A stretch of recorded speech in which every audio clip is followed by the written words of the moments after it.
तो अभी तक हमने 20 क्वेश्चन तक तो कर लिया था, अभी लास्ट के 7 बचे थे तो ये कर लेते हैं हम। 21 में क्या दे रखा है, 3 rings each of mass m and radius are so placed that they touch each other as shown in the figure. The moment of inertia of the system about axis O dash and O is। तो सबसे पहली बात तो अगर कई बार हमें पता है कि ये एक्सिस दे रखी है और इससे अलोंग हमें मोमेंट ऑफ इनर्शिया निकालना होता है, क्योंकि डायग्राम से देख लेते हैं। रिंग पे कई बार ध्यान नहीं देते, एक्चुअली मैंने भी नहीं दिया था एक बार, इसलिए मैं बता रहा हूँ, और फिर वो क्वेश्चन गलत हो गया, मेरे मार्क्स कट गए। तो हमेशा ज़रूरी नहीं है कि गोल चीज़ है तो स्पीयर ही हो, तो क्वेश्चन पढ़ना ज़रूरी है, ये मैं बता देता हूँ, ऐसे कोई बात नहीं है। तो ये रिंग दे रखी है, हमें पता है कि अगर मोमेंट ऑफ इनर्शिया रिंग का जो सेंटर ऑफ मास है, अगर इसके लूँगा फॉर एग्जांपल, देखो रिंग है नहीं मेरे पास, ये रिंग है मान लो, ये होता है सेंटर ऑफ मास इसके अंदर, अगर इस एक्सिस के लॉन्ग है तो इसका क्या हो जाता है mr स्क्वायर, और वही इसके डायगोनल के लॉन्ग है तो ये क्या हो जाता है mr स्क्वायर बाई में 2, यही होगा।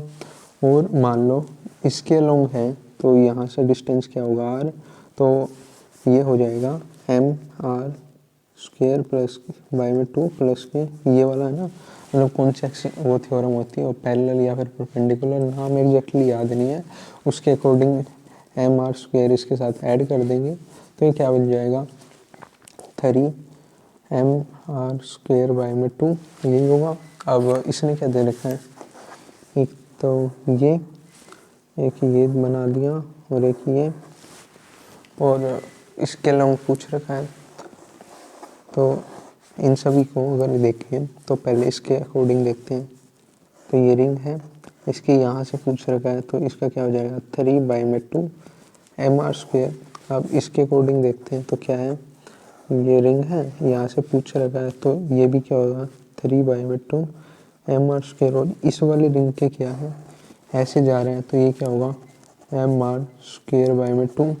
अभी इस एक्सिस के लॉन्ग इन दोनों को तीनों को ऐड कर देंगे तो मोमेंट ऑफ इनर्शिया आ जाएगा इस एक्सिस के लॉन्ग, इन दोनों को ऐड करेंगे तो क्या हो जाएगा 3 mr स्क्वायर प्लस के mr स्क्वायर बाई में 2, इसको ऐड करेंगे एलसीएम लेके तो क्या हो जाएगा 5 नहीं 3 to 6 प्लस के 6 mr स्क्वायर प्लस के mr स्क्वायर बाई में 2, दैट इज क्या हो जाएगा 7 mr स्क्वायर बाई में 2, ये हो गया आंसर। क्या आ गया 21 का, ये फोर्थ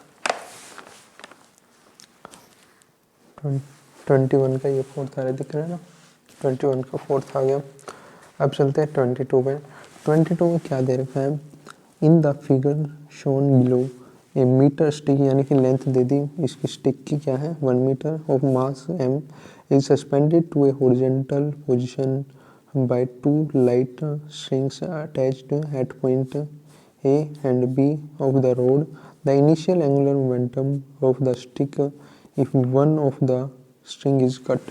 तो देखो यहाँ यहीं पे बना लेते हैं एक बार, ये मान लो एक वॉल है, दीवार है, यहाँ से एक रस्सी ये जा रही है, एक रस्सी है, यहाँ से एक स्टिक बना लिया हमने,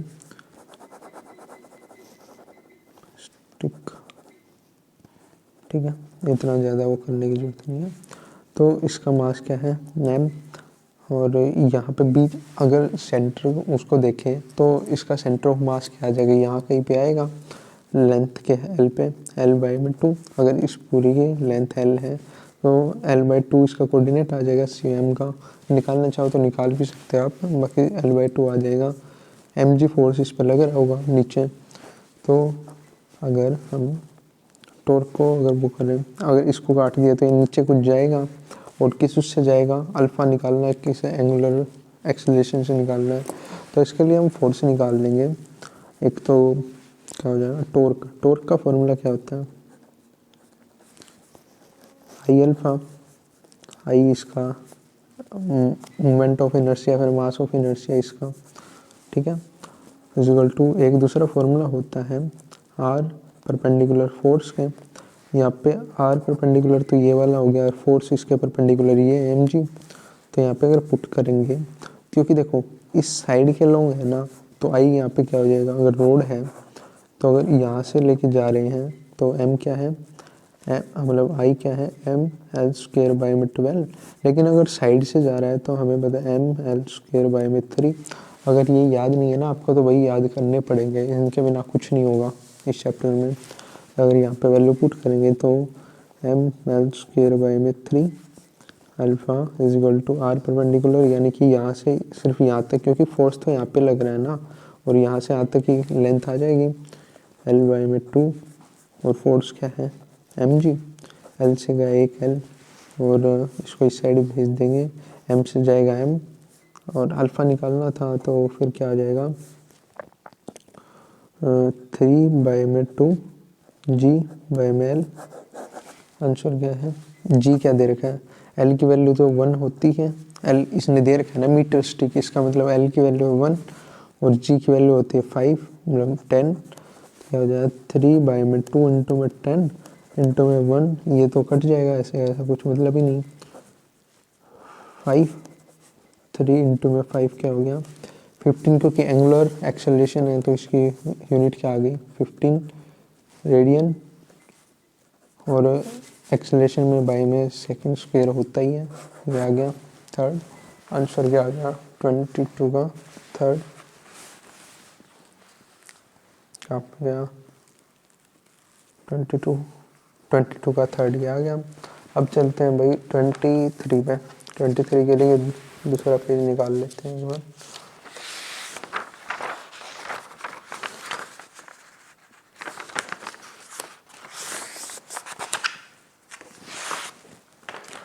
अब 23 में देखते हैं 23 में क्या दे रखा है, लिख तो रहा है ना, टॉर्च भी होना,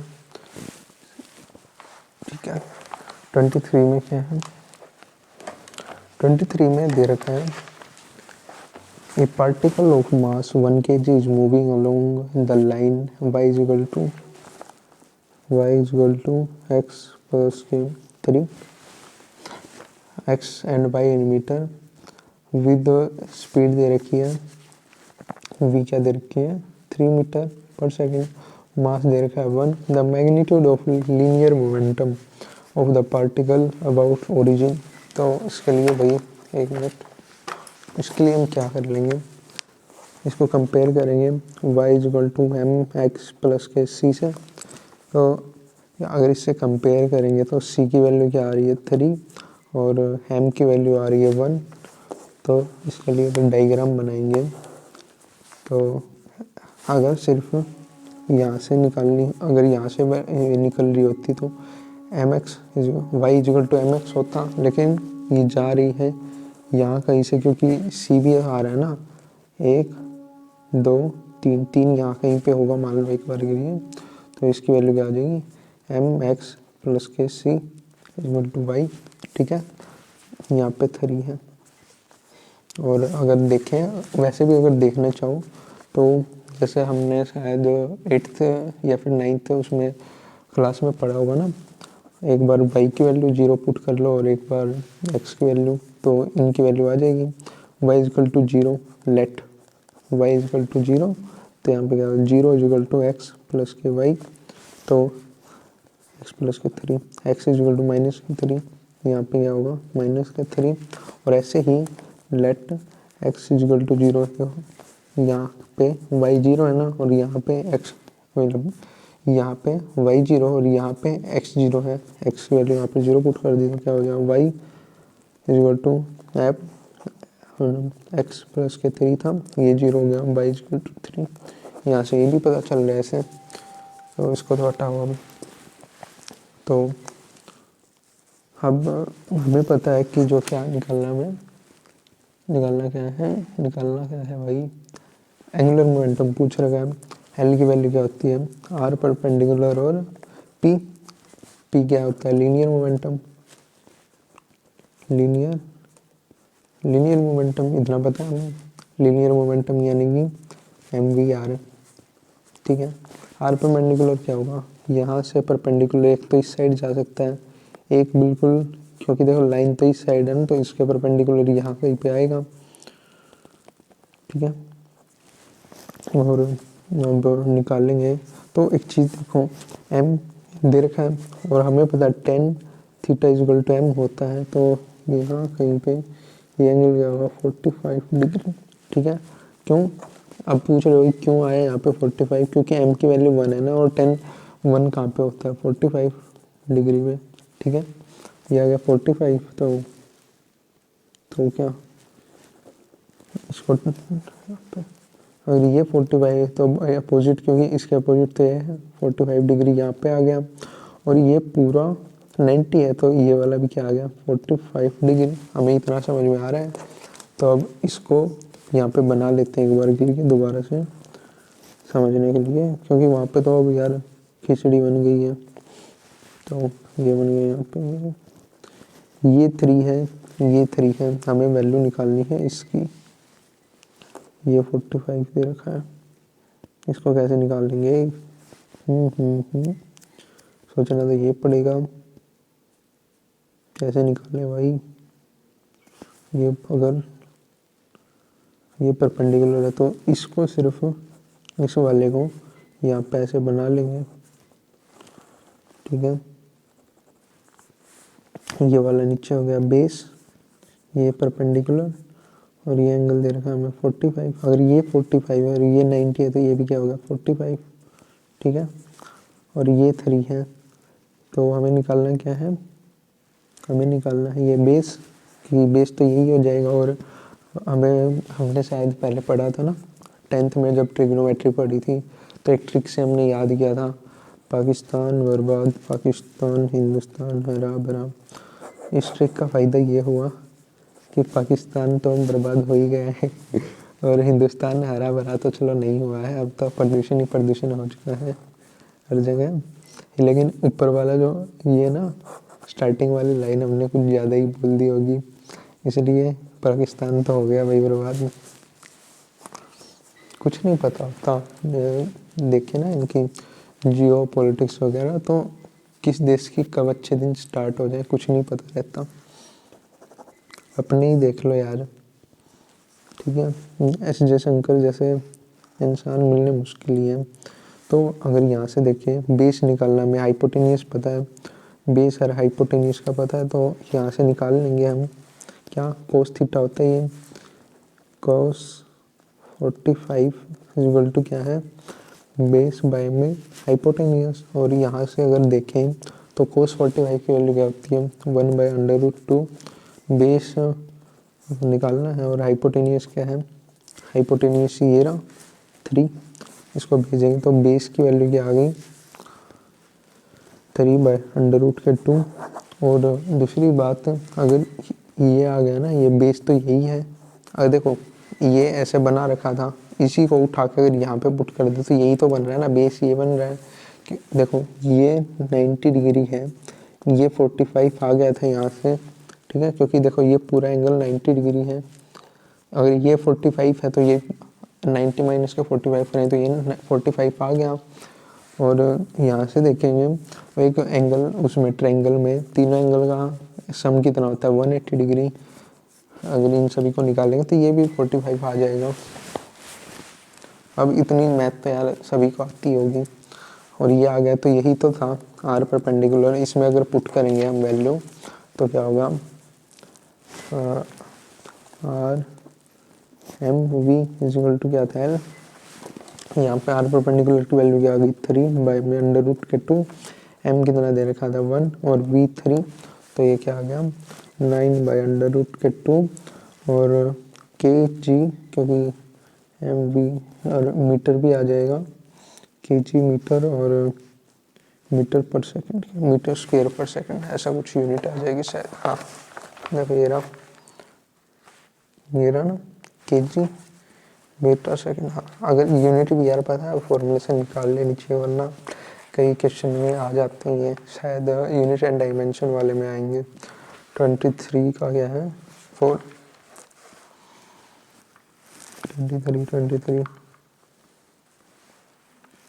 23 का 4 आ गया। अब चलते हैं 24 में। 24 में क्या दे रखा है, पूछो। 24 कितनी बड़ी हो गई वीडियो, चलो ठीक है। A person is standing with his arms folded at a center of a platform which is rotating about its axis with kinetic energy दे रखी है कितनी 10 joule, standing at the same place if he stretches his arm outward such that the moment of inertia of the system get doubles the क्या the kinetic energy of the system. तो अगर इसने क्या किया, जब ये हाथ को ऐसे मोड़ करके बैठा था तब इसकी काइनेटिक एनर्जी ये थी। अब इसने खोल ली तो काइनेटिक एनर्जी क्या होगी, ठीक है। ये स्टूल पे बैठा था ऐसे, ठीक है। अब ये स्टूल घूम रहा था तो इसने हाथ मोड़ रखे थे, तो जब इसकी काइनेटिक एनर्जी ये थी, अब इसने हाथ खोल लिया और स्टूल घूम ही रहा था, तो अब इसकी काइनेटिक एनर्जी पूछ रही है कितनी होगी। मोमेंट ऑफ इनर्शिया जो यहाँ पे अगर आई था तो यहाँ पे आई इंटू 2 हो गया, यानी कि डबल हो गया इसका। इतनी बात समझ में आ गई। और हमें एक कॉन्सेप्ट का पता है कि ऐसे केसेस में एंगुलर मोमेंटम कंजर्व रहता है, L इज टू कॉन्स्टेंट। तो एल की वैल्यू क्या होती है, आई ओमेगा, और आई ओमेगा होती है तो आई अगर डबल हुआ है और इसको कांस्टेंट रखना है तो ये हाफ हो जाएगा ना, तभी तो ये कांस्टेंट रहेगा। कांस्टेंट यानी कि देखो I L final is equal to L initial अगर कंसिडर है तो एल फाइनल क्या हो गया 2 I by omega dash is equal to I omega, ठीक है। आई 2 से मतलब ये आई से गया आई और इस 2 को यहाँ पे भेज देना, ओमेगा डैश की वैल्यू आ गई ओमेगा 2, यहाँ से निकाल लो या फिर यहाँ से तो पता चल ही रहा है। ओमेगा की वैल्यू ये आ गई। और काइनेटिक एनर्जी का फॉर्मूला क्या होता है, half I kinetic energy equal to half I omega square. अगर यहाँ से इनिशियल क्या थी 10 इक्वल टू हाफ ओमेगा ये, अरे ओमेगा तो ये और ये क्या है, ये क्या है यार, आई यानी कि मोमेंट ऑफ इनर्शिया और इसका स्क्वायर। अजीब ही दिमाग चल जाता है कभी। काइनेटिक एनर्जी और बाय में हाँ। अभी सेकंड केस में क्या होगा, इसका डबल है ना, डबल आई और ओमेगा क्या गया था इसका स्क्वायर, ठीक है। अब इनको दोनों को डिवाइड कर देंगे तो क्या आ जाएगा, हाफ से गया हाफ, आई से गया आई, और इसको अगर सॉल्व करेंगे 10 बाय में काइनेटिक एनर्जी और ये दोनों गए थे ओमेगा स्क्वायर बाय में 2 और ओमेगा स्क्वायर बाय में अगर 2 का स्क्वायर करें तो 4, ओमेगा से गया ओमेगा 2 और इसको ऊपर भेज देंगे तो क्या हो जाएगा 10 बाय में kinetic energy is equal to 2 by 1 5 और काइनेटिक एनर्जी की वैल्यू क्या आ गई 5, काइनेटिक एनर्जी 5 जूल आ गई थी। 24 का क्या आ गया सेकंड, 24 का सेकंड आ गया। अब चलते हैं 25 पे। 1 मिनट रुक जाओ, पानी पी लो थोड़ा सा। तो अब चलते हैं 25 पे।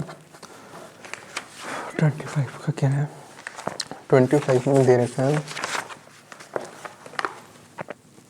The moment of inertia of thin uniform road of mass m and length l about an axis perpendicular to its length is ये and the distance of axis from the center of the road है।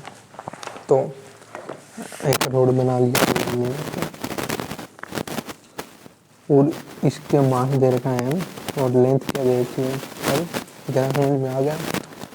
इसके perpendicular में यहाँ कहीं पे मान लो, क्योंकि centre से तो कुछ दूरी पे दे रखा है ना, इसको मान लिया x डिस्टेंस को, और इसके यहाँ पे अबाउट के i क्या दे रखा है m l स्क्वायर बाय में 10 हमें पता है, और यहाँ पे सेंटर, अगर सेंटर पे है तो सेंटर का हमें पता है ml² बाई में 12 होता है।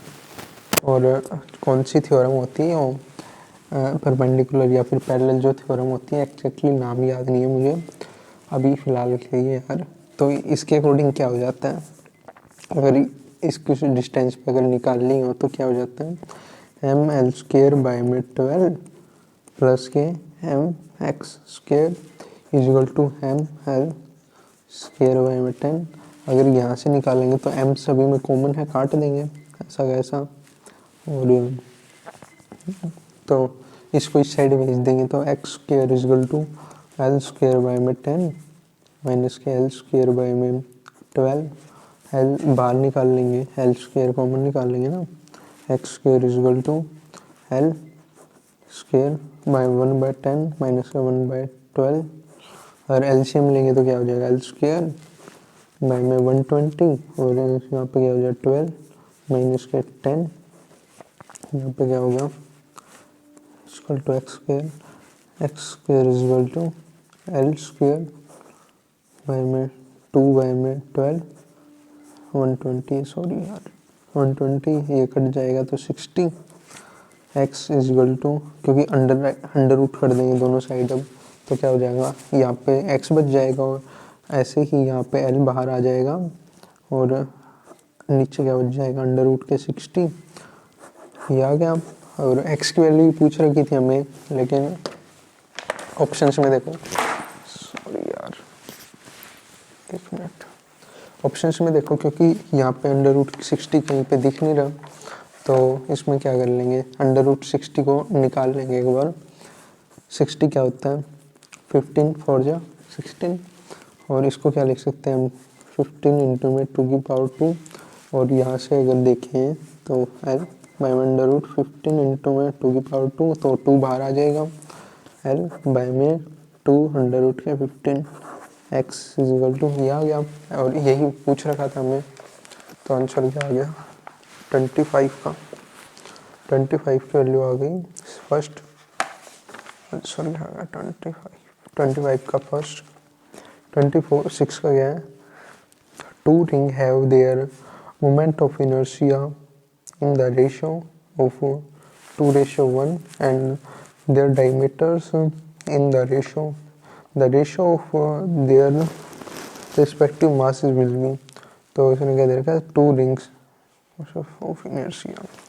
तो एक बार के लिए देखो, एक चीज़ देखो क्या है, अगर डायमीटर 1 बाई में डायमीटर 2 इनका रेशियो क्या दे रखा है x बाय वाई दे रखा है, x बाय वाई दे रखा है एक बार के लिए मान लो, तो रेडियस निकालने के लिए क्या है radius is equal to diameter by 2, तो इन दोनों के बाय में 2 कर देंगे तो ये रेडियस क्या आ जाएगा रेडियस r1 r2, तो रेडियस 1 बाय रेडियस 2 क्या हो गया x बाय में 2 बाय वाई बाय में 2, लेकिन यहाँ से अगर 2 देखें तो 2 कट ही रहा है, तो ये भी क्या हो गया d1 बाय में d2, तो रेशियो दोनों का सेम रहेगा डायमीटर का भी और रेडियस का भी। ये सिर्फ इस चैप्टर में नहीं, आगे आने वाले चैप्टर्स में भी काम आएगी ये चीज़, जैसे फ्लूइड्स में खासकर।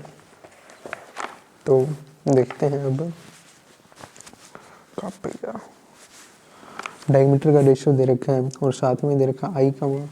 तो यहाँ से देखें फॉर एग्जांपल मैं एक चीज़ बताता हूँ, इन दोनों को डिवाइड कर देते हैं, आई को मान लेते हैं mr², क्योंकि आगे चाहे कुछ भी हो mr² तो हमेशा रहता ही है। अगर हम एक बार के लिए मान लो अगर रिंग के यहाँ से दे रखा है सेंटर से तो 1 हो जाएगा, और ऐसे दे रखा था ml², तो लेकिन वो तो कट ही जाएगा अगर डिवाइड करेंगे तो m1 बाई में m2² नहीं है 2 है mr²। तो इन दोनों का रेशियो तो हमें दे रखा था i1 और i2 का, i1 का रेशियो क्या है i1 और i2 का रेशियो क्या है कहाँ पे गया 2:1 या फिर कह लो, देखो एक्चुअली मैं ऐसे कर लेता हूँ और ठीक भी आता है आंसर, लेकिन होता क्या है अगर रेशियो दे रखे हो ना तो उनको ऐसे करना होता है, जैसे x रेशियो y दे रखा है और एग्जैक्ट इसकी वैल्यू यहाँ की जो वैल्यू होती है ना, मान लो i या फिर I2 का रेशो बोल रखा है और इनका रेशो 1x/y दे रखा है। तो इसको करने के लिए x प्लस के y, ये वैल्यू आ गई I1 की और यही वैल्यू आ गई y में x प्लस के y, ये करना होता है। लेकिन क्योंकि हम तो वैसे भी डिवाइड कर रहे हैं तो ये वैल्यू कट ही जाएगी, तो ऐसा कैसा लिख लिया हमने, कुछ फ़र्क नहीं पड़ेगा। तो m1 में m2 इक्वल टू नहीं है r1 में r2 स्क्वेयर। r1 और r2 का अगर देखें रेशियो तो क्या दे रखा है इन्होंने 4:1। तो यहाँ पे अगर पुट करेंगे तो क्या आ जाएगा 2/1 इक्वल टू m1 में m2 और यहाँ पे क्या था 4:1 था ना, 4/1 का स्क्वायर कर देंगे तो क्या आ जाएगा 2/1 m1 m2 और 16/1 आ गया। यहाँ से काट दें तो 8 और इसको अगर यहाँ पे भेज देंगे तो क्या हो गया m1 में m2 इक्वल टू क्या आ गया 1/8 आ गया। तो इसी के हिसाब से रेशो क्या हो जाएगा 1:8 आ जाएगा। 26 का क्या होगा 26 का हो गया 4, 26 का 4। और अब 27 पे आ जाते हैं हम।